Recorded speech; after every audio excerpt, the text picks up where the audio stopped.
एक दिन बच्चों ने पिकनिक जाने की बात कही। यह सुनते ही अंकिता की रूह काँप गई, क्योंकि उसे एक पुराना किस्सा याद आ गया। ये बात तब की है जब अंकिता 10वीं क्लास में पढ़ रही थी। एक दिन टीचर ने पिकनिक का प्लान बनाया था।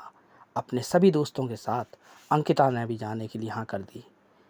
पिकनिक पर जाना था पावागढ़। पूरा स्कूल पिकनिक जा रहा था, इसलिए करीब 30 बस सभी बच्चों को ले जाने के लिए तैयार थी।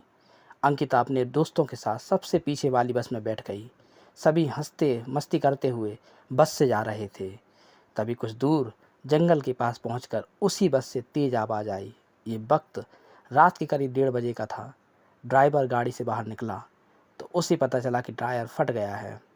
ड्राइवर ने सबसे कहा कि बस का टायर बदलने में करीब 2 घंटे लगेंगे। आप सब नीचे उतर जाइए, मैं इसे बदल देता हूँ। आप लोग पास के ढाबे में जा सकते हैं, वहाँ गर्म गर्म चाय भी पीजिए और मैं इस टायर का फटाफट बदलने के लिए कोशिश करता हूँ। ड्राइवर की बात सुनकर सभी बस से उतर गए और पैदल चलते हुए पास के ढाबे में पहुँचे।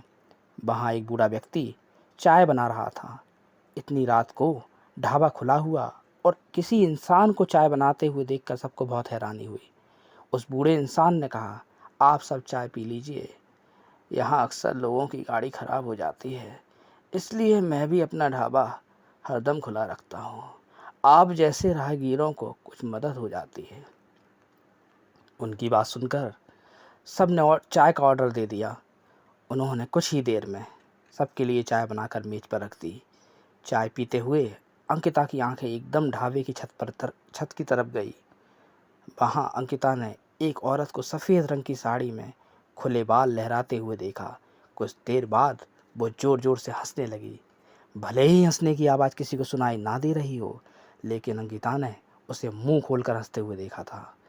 ये सब देखकर अंकिता ने डर के मारे आंखें नीचे झुका लीं। कांपते हुए किसी तरह से अंकिता ने चाय दोबारा पीना शुरू ही किया था कि उसी वक्त ज़ोर ज़ोर से किसी के चिल्लाने की आवाज़ जंगल की ओर से आई। ढाबे में बैठे हुए सभी बच्चे और टीचर उस आवाज़ को सुनकर डर गए। सबको डरा हुआ देखकर उस बूढ़े इंसान ने कहा कि मैं देखकर आता हूँ क्या हुआ है, आप लोग यहीं बैठे रहो। इतना कहकर वो आवाज़ की तरफ बढ़ गया। तभी एक लड़की को खून की उल्टी लगातार होने लगी। उसको देखकर सबकी हालत और ख़राब हो गई।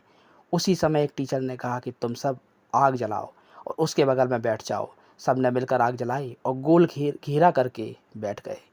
टीचर ने सख्त लहजे में सबसे कह दिया था कि अकेले कोई नहीं जाएगा।